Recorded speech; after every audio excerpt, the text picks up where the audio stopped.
ஆமாம், டைம் போகிறது, டைமே போகல, போர் அடிக்குது, இதெல்லாம் கெட்ட வார்த்தைகள். ஆமாம், கலப்படம் இல்லாத கெட்ட வார்த்தைகள். ஏன்னா நம்ம ஆட்கள் நிறைய பேர் வந்து கெட்ட வார்த்தை என்பதற்கு கெட்ட அர்த்தம் வச்சுருக்கான். ஆமாம், பொருள் தவறான வார்த்தைகள் எல்லாமே கெட்ட வார்த்தைகள் தான். யாராவது வீட்டுக்குள்ளே வரும்போது எப்போ போவேன்னு கேட்டால் நல்ல வார்த்தையா? அது வீட்டுக்குள்ளே வரும்போது வாங்க வாங்க எப்போ கிளம்புறீங்க அப்படின்னா அது எவ்வளோ கெட்ட வார்த்தையோ அதுக்கு இணையான கெட்ட வார்த்தைகள் தான். டைம் இல்லை, நேரம் இல்லை, படிக்கிறதுக்கு நேரம் இல்லை என்பது மாதிரியான ஒரு மகத்தான மனமறிந்த போய் உலகத்திலேயே கிடையாது. ப்ரையாரிட்டிஸ் தான். நான் சொல்கிறேன் உங்களுக்கு, nobody is busy in the world, only priorities. ஆமாம், ஃபோன் வருது, எடுக்கலாமா வேணாமா எப்போ தீர்மானிக்கிறோம்? கூப்பிட்றது யாருன்னு பார்த்து தீர்மானிக்கிறோம். அம்மாவா இல்லையா? பாக்கி வர வேண்டியிருந்தால் உடனே எடுத்துடுறோம், பாக்கி கொடுக்க வேண்டியிருந்தால் ஆமாம் எடுக்க மாட்டோம். ஆமாம், யாரை சந்திக்க விரும்புகிறோம், யாருக்காக காத்திருக்கிறோம்? சந்திக்க விரும்புகிற நபர் காதலிக்கிற நபராக இருந்தால், வருவது காதலனாகவோ காதலியாக இருந்தால் எத்தனை மணி நேரம் காத்திருக்க தயாராக இருக்கிறோமா? இருக்கிறோம். அப்படி இல்லை, அப்படி அல்ல. அதனால் நமக்கு எந்த பயனும் இல்லாத ஒரு சந்திப்புன்னு வச்சுக்கோங்க. ஒவ்வொரு நொடியும் பயங்கர கடினமாயிரும். படிப்பதற்கு நேரம் இல்லை என்று ஒருபோதும் சொல்லாதீர்கள். யார் படிக்க ஆரம்பிக்கிறார்களோ அவர்களுக்கு நேரத்தின் கதவுகள் திறக்கும். யார் நிறைய படிக்கிறார்களோ அவர்களுக்கு காலத்தின் கதவுகளே திறக்கும். ஆமாம், நான் சொல்வது உங்களுக்கு சாதாரணமான வார்த்தை இல்லை. ஏனென்றால் புத்தகத்தில் ஒன்று பதிவாகிறதுனால ஏன் புத்தகங்களை கொண்டாடுகிறோம்? அந்த துவக்கத்தில் சொல்லி நினைவில் வைத்துக் கொள்ளுங்கள், புத்தகங்களுக்கு ஆயுசு அதிகம், எழுத்துக்கு ஆயுசு அதிகம், எழுத்துக்கு உண்மைத்தன்மை அதிகம், எழுத்துக்கு இறந்த காலத்தை கொண்டு வந்து சேர்க்கும் வலிமை அதிகம். சின்ன சின்ன உதாரணங்கள் சொல்கிறேன், உங்களுக்கு ஆச்சரியமாக இருக்கும். சாக்ரட்டிஸ் உலகின் மிகப்பெரிய அறிஞன், தன் வாழ்நாளில் ஒரு வரி கூட எழுதியதே இல்லை.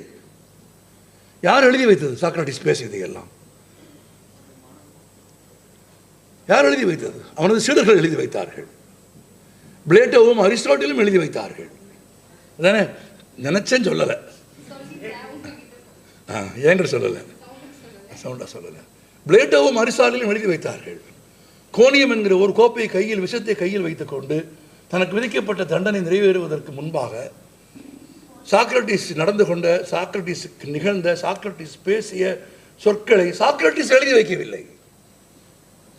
ஆனால் அருகிலே இருந்து பார்த்த பிளேட்டோ தி அபாலஜி என்கிற ஒரு புத்தகத்தில் அதை பதிவு செய்தார்.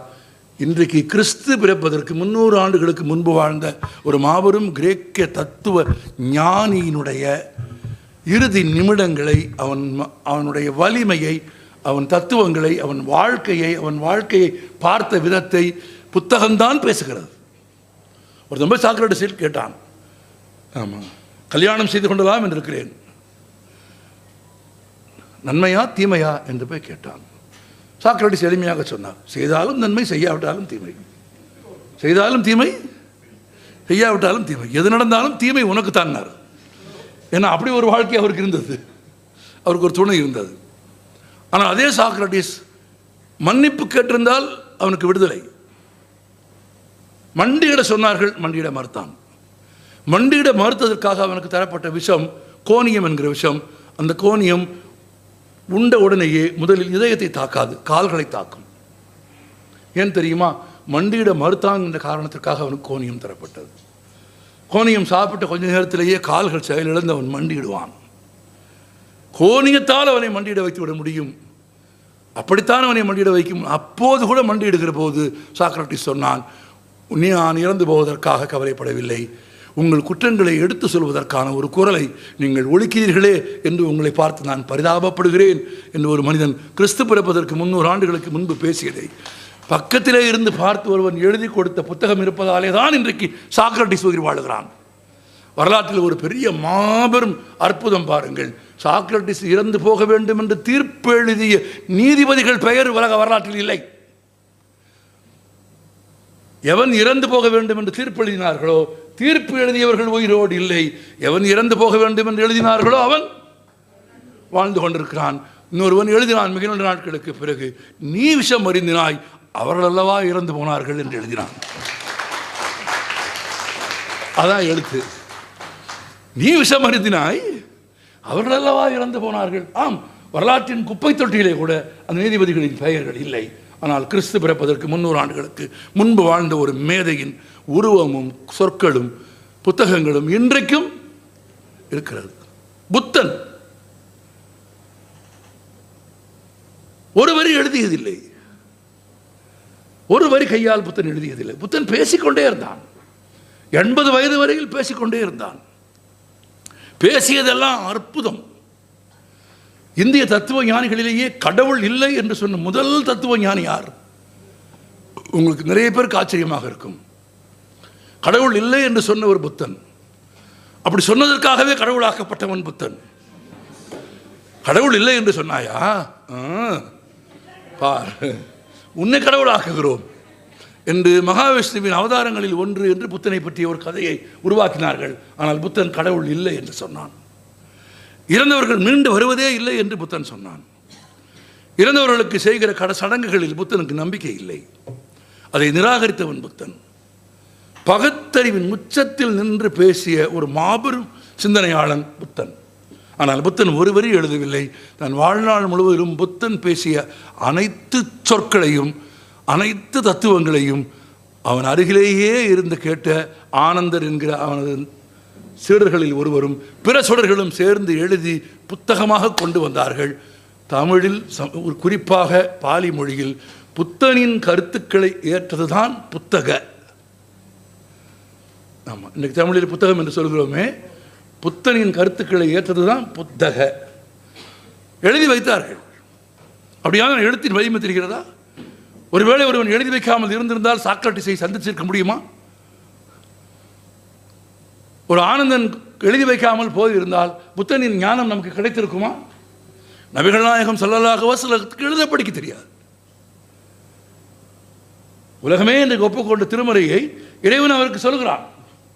இறைவன் தேர்ந்தெடுத்தவர் அவர். இறைவன் தேர்ந்தெடுத்த அந்த மாபெரும் ஒளிபொருந்திய மனிதருக்கு எழுத படிக்க தெரியாது. ஆனால் பின்னாளில் அவர் பேசிய எல்லாவற்றையும் ஹதீஸ்களை யார் எழுதி வைத்தார்கள்? அவரது நபிகள் நாயகம் ஸல்லல்லாஹு அலைஹி வஸல்லமின் தோழர்கள் எழுதி வைத்தார்கள். அவருடைய இறுதி நாட்களை அருகிலே இருந்து பார்த்தவர்கள் எழுதி வைத்த போய்த்தான் அவர் எங்கே வாழ்ந்து கொண்டிருக்கிறார். இப்போ உலகெங்கிலும் இருக்க மனிதர்களின் உள்ளங்களில் மட்டுமல்ல, சாக்ரட்டிஸும் இயேசுவும் புத்தனும் நபிகள் நாயகம் ஸல்லல்லாஹு அலைஹி வஸல்லம் புத்தகங்களில் வாழ்கிறார்களா இல்லையா? இந்த புத்தகங்கள் இல்லாவிட்டால் நமக்கு எதுவும் தெரிந்திருக்காது. காந்தியை எப்படி தெரியும் நமக்கு? ஒருவேளை புத்தகங்கள் காந்தியை பற்றி எழுதப்படாவிட்டால் இந்த சேஷம் காந்தியை மிகப்பெரிய அளவில் மறந்து தொலைவில் போகிற அளவிற்கு இப்போதே காந்தியை மறக்க செய்வதற்கு நிறைய முயற்சிகள் நடக்கிற ஒரு காலத்தில். ஆனால் எவராலும் மறக்கடிக்க செய்ய முடியாத ஒரு மாபெரும் ஆளுமை யார்? காந்தி. காந்தியை பற்றி மற்றவர்கள் எழுதியது ஒருவரும் இருக்கட்டும், காந்தியை தன்னை பற்றி எழுதி வைத்து விட்டு போனார். 18,000 பக்கங்கள் எழுதியிருக்கிறார் காந்தி. தன் வாழ்க்கையில் எழுதி குவித்திருக்கிறார். தன் வாழ்க்கை அனுபவங்களை 1920ஆம் ஆண்டு வரையிலான தனது வாழ்க்கையை எழுதிவிட்டு போயிருக்கிறார். ஒரு வாழ்க்கையில் ஒரு சம்பவம். நம்ம தென்னாப்பிரிக்காவிலே ஒரு வழக்கறிஞராக வேலை செய்கிறார். நல்ல பணம், நல்ல காசு, செல்வாக்கான ஒரு சூழலிலே காந்தி அங்கே இருக்கிறார். ஒரு நாள் ஒருவர் அவரை பார்க்க வருகிறார். வந்தவர் உள்ளே வருகிற போதே தலையிலிருந்து தலப்பாகையை கழட்டி கக்கத்தில் வைத்துக் கொண்டு வணக்கம் சொல்லுகிறார். காந்தி கேட்கிறார், யார் நீங்கள்? அவர் தன் பெயரை சொல்கிறார். அவர் பெயரை நான் பிறகு சொல்கிறேன். அவர் தன் பெயரை சொல்கிறார். என்ன விஷயம் என்று கேட்கிறார் காந்தி. இதை காந்தி எழுதியிருக்கிறார். என்ன விஷயம் என்று காந்தி கேட்கிறார். என் முதலாளி என்னை அடித்தார், என் முன்பல் உடைந்து விட்டது. காந்தி அப்போதுதான் பார்க்கிறார், முன்பல் உடைந்து உதடு கிழிந்து காயமாக இருக்கிறது. அவர் மீது ஒரு வழக்கு போட்டு எனக்கு நஷ்டஈடு வாங்கி தர வேண்டும். நான் எத்தனையோ பேரிடத்தில் போய் கேட்டேன். ஆனால் என் முதலாளி ஒரு வெள்ளைக்காரன் என்பதால் வெள்ளைக்காரர்களை எதிர்த்து வழக்கு போட யாரும் தயாராக இல்லை. நீங்கள் ஒருவேளை உதவக்கூடும் என்று சொன்னார்கள். அதனால் உங்களிடத்தில் வந்தேன். என் முதலாளியின் மீது வழக்கு போட வேண்டும், எனக்கு நஷ்டஈடு வாங்கி தர வேண்டும், எனக்கு நீதி வாங்கி தர வேண்டும். அவன் பாதிக்கப்பட்டவன் என்பதை விடவும் மிக முக்கியமான குறிப்பு, அவன் நீதிக்கு தயாராக இருந்தான் என்பது. அது ரொம்ப முக்கியம். காந்தி சொன்னார், சரி, நீங்கள் விரும்பியபடியே உங்கள் முதலாளியின் மீது வழக்கு தொடுக்கிறேன். நீங்கள் உள்ளே வரும்போது கட்டியிருந்த தலைப்பாகையை மீண்டும் தலையில் கட்டிக்கொள்ளுங்கள் என்று காந்தி சொல்கிறார். அவனுக்கு தயக்கமாகி விட்டது. கட்ட சொல்கிறாரே, கட்டலாமா வேணாமான்னு. ஏன்னா சில பேரை நீங்கள் பார்க்க போனீங்கன்னா உட்கார சொல்லுவாங்க. உட்கார சொல்லுவாங்கன்னா என்ன அர்த்தம்னா உட்காருங்கன்னு அர்த்தம் இல்லை, அது இன்னொரு அர்த்தம் இருக்குது. உட்காரியா இல்லையான்னு பார்க்குறது. ஆமாம், நான் உட்கார சொன்னால் நீ உட்காந்துருவியா? இல்லைங்கய்யா, இல்லைங்க சும்மா நான் நிற்கிறேன் அப்படின்னு நின்னா ரைட். கந்தர்வன் துண்டுன்னு ஒரு கதை எழுதியிருப்பார், படிச்சிருக்கீங்களா யாராவது? அப்புறமா தேடி படிங்க. துண்டு. ஆமாம், துண்டு வேலை செய்யும்போது இடைஞ்சலாக இருக்கும் அந்த வேலைக்காரனுக்கு. ஆமாம், மண் வெட்டிக்கிட்டு இருப்பான், அது மேலே வந்து விழுகும். கொப்பை ஓட்டுக்கிட்டு இருப்பான், அது கீழே விழுந்துடும். இடைஞ்சலாகவே இருக்கு. என்னத்துக்கு இந்த சனியனை போட்டுட்டு அப்படின்னு துண்டை வீட்டில் வச்சுட்டு வேலைக்கு வந்துடுவான்.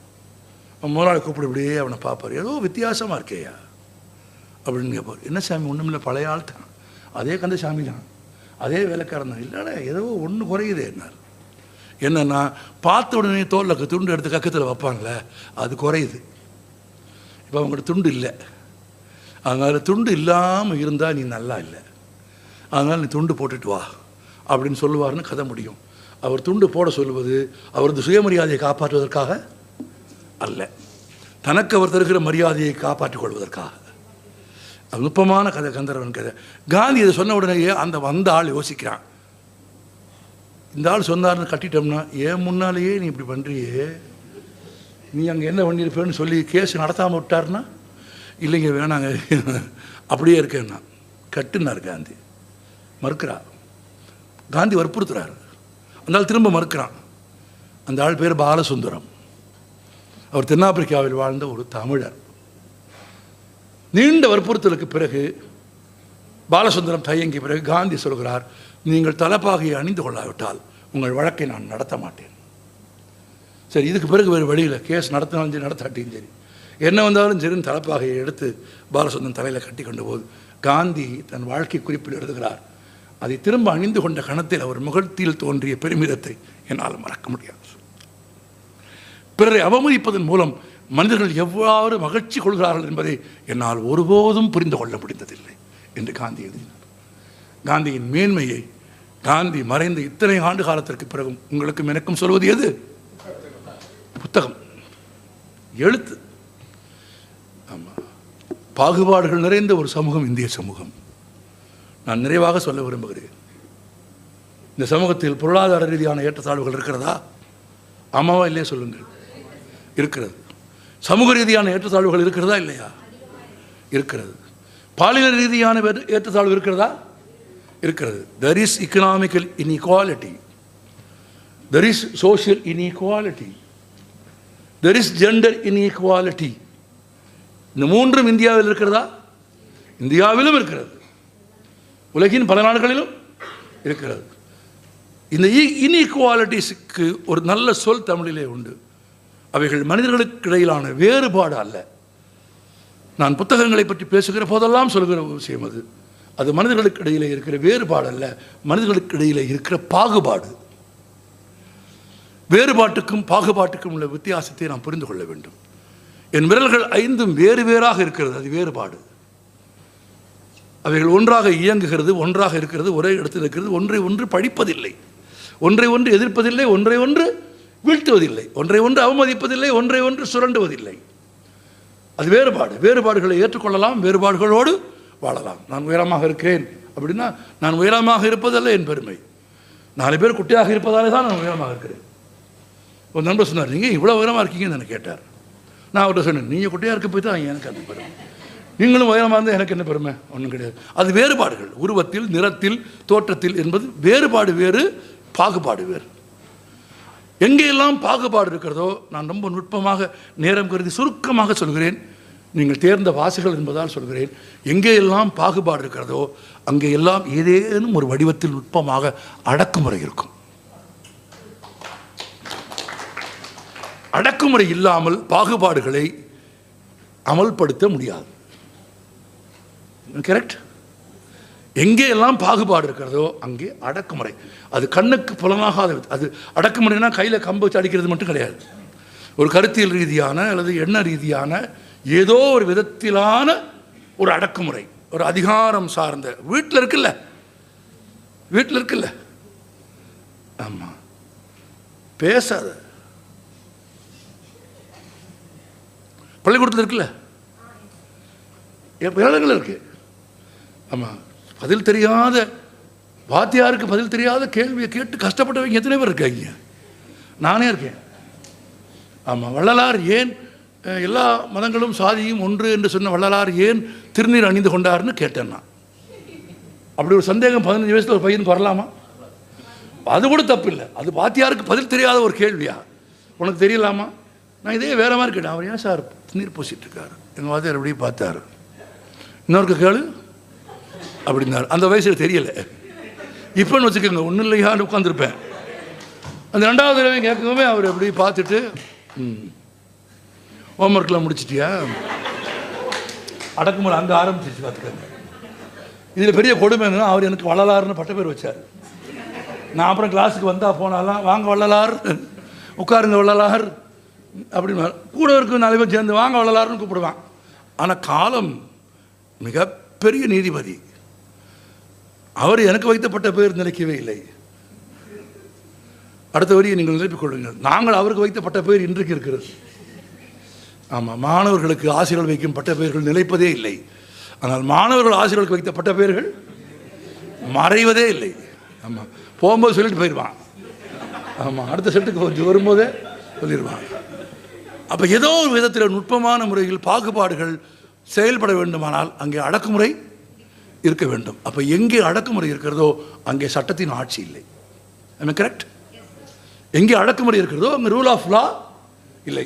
சட்டத்தின் ஆட்சி இல்லாமல் அடக்குமுறையின் மூலமாக பாகுபாடுகளை நிலைநிறுத்த ஒரு சமூகத்தில் பாகுபாடுகளிலே இருந்து தன்னை காப்பாற்றிக் கொள்வதற்கான உரிமை ஒவ்வொரு உயிருக்கும் இருக்கிறது.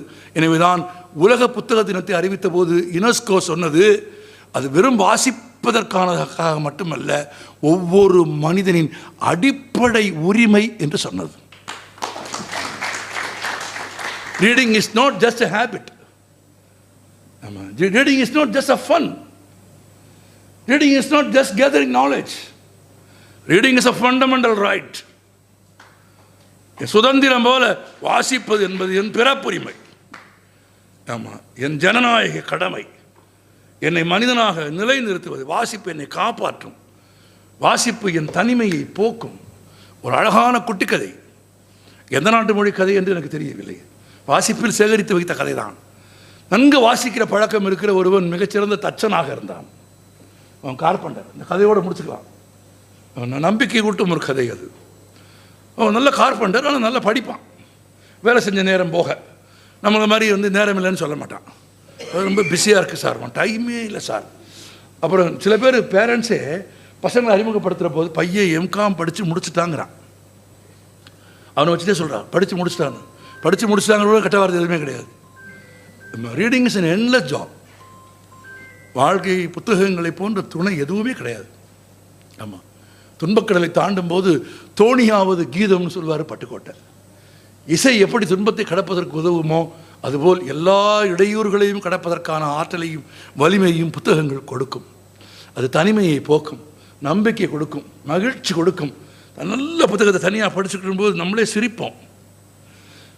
என்ன சொந்த வீட்டில் கொஞ்சம் தப்பாக பார்ப்பாங்க, இது எப்பவும் அப்படி தான் அப்படிங்கிற முடிவு கொஞ்சம் நாளில் வந்துடுவான். ஆனால் நல்லது, அது ஒன்றும் தப்பு இல்லை. நான் அப்படி தான் அப்படிலாம் நாங்களாம் பேர் வாங்கின ஆட்கள் அப்படி தான்.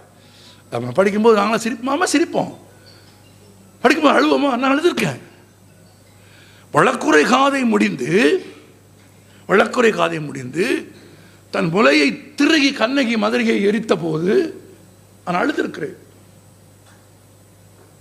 வேற எதற்காகவும் இல்லை.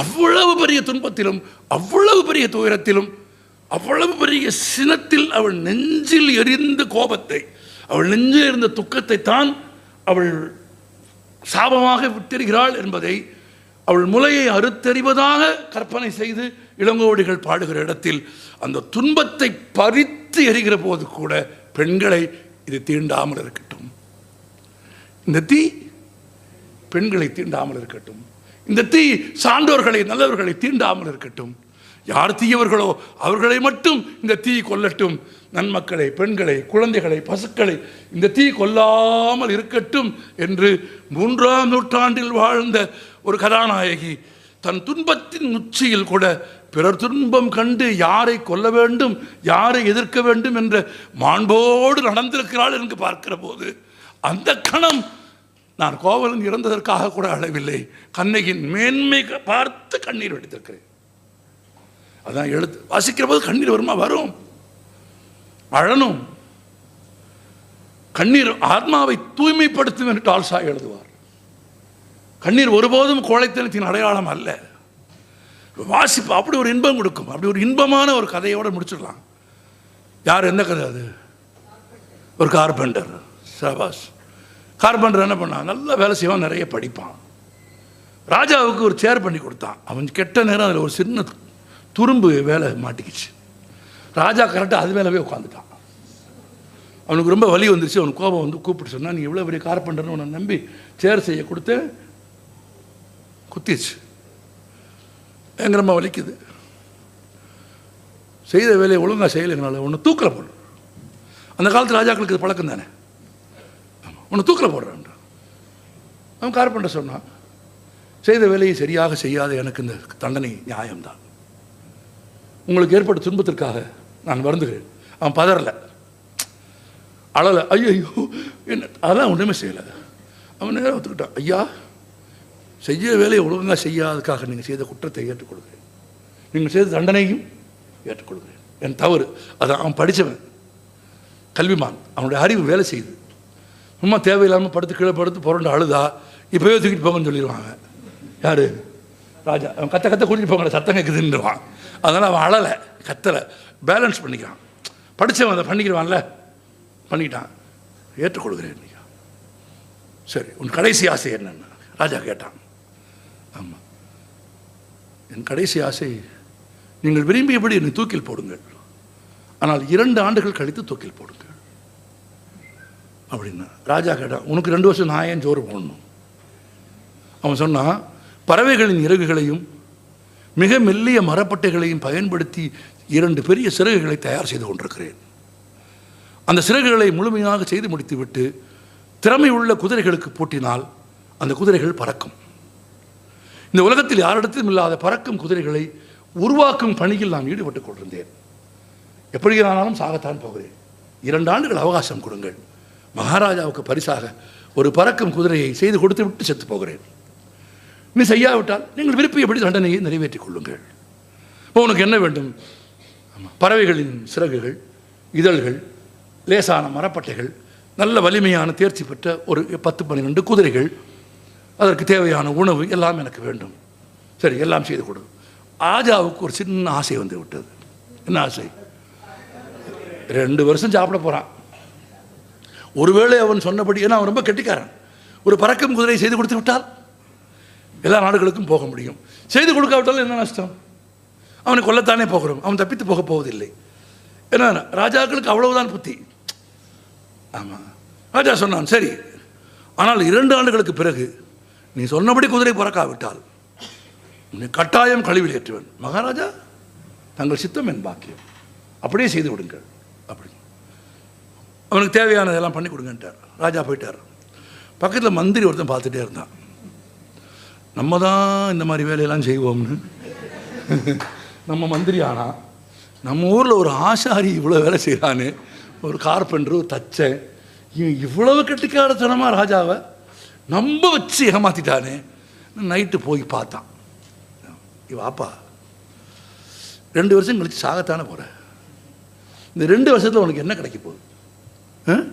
இவ்வளோ பெரிய பொய்யை சொல்லி, இவ்வளோ சாதாரணமாக நான் எப்படியாவது குதிரையை உங்களுக்காக பறக்க வைக்கிறேன்னு சொல்லி இப்படி ஏமாத்திட்டியே, நீ இவ்வளோ படித்தவன், உன் படிப்பு இதுக்கு பயன்படுத்தலாமா? அப்போ அவன் சொன்னான், நான் எல்லாம் சொல்லிடுறேன், ஆனால் ராஜா கிட்ட சொல்லக்கூடாது, சத்தியம் பண்ணுங்க. அந்த காலத்து மனுஷங்க சத்தியம் பண்ணால் காப்பாற்றுவாங்கல்ல. ஆமாம், மந்திரி சொன்னான், சத்தியம்யா சொல்லு. அவன் சொன்னான், 2 வருஷத்துக்குள்ளே இந்த ராஜா செத்தாலும் செத்துருவான், 2 வருஷத்துக்குள்ளே வேறொரு ராஜா வந்தாலும் வந்துடுவான். 2 வருஷம் இல்லை, 2 மாதத்தில் கூட சொல்லுங்கள். வேறு ராஜா வந்தாலும், நான் கதை தான் சொல்லிக்கிட்டு இருக்கேன்.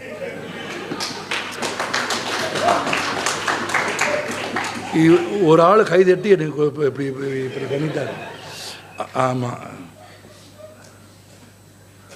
இவைகளுக்கு எந்த விதமான அரசியல் உள்நோக்கமும் கிடையாது என்பதை நான் ரெவென்யூ ஸ்டாம்ப் போட்டி கையெழுத்து போட்டு தருகிறேன்.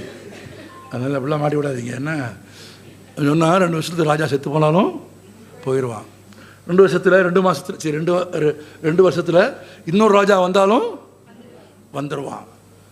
அது இல்லை, 2 வருஷத்தில் நானே கூட வலி இல்லாமல் தூக்கத்திலேயே செத்து போனாலும் போகலாம். அதுக்கு வாய்ப்பு இருக்கா இல்லையா? இருக்கு. மந்திரி ஆமாம் ஐயா. அப்புறம் 2 வருஷத்தில் குதிரையே பறந்தாலும் பறக்கலாம். இதில் எது வேணா நடக்கலாம் அப்படின்னா மந்திரி சொன்னான், நீ படித்தவன், அதனால் நீ நினச்சதில் ஏதாவது ஒன்று நடந்தே தீரும்னா. நன்றி, வணக்கம்.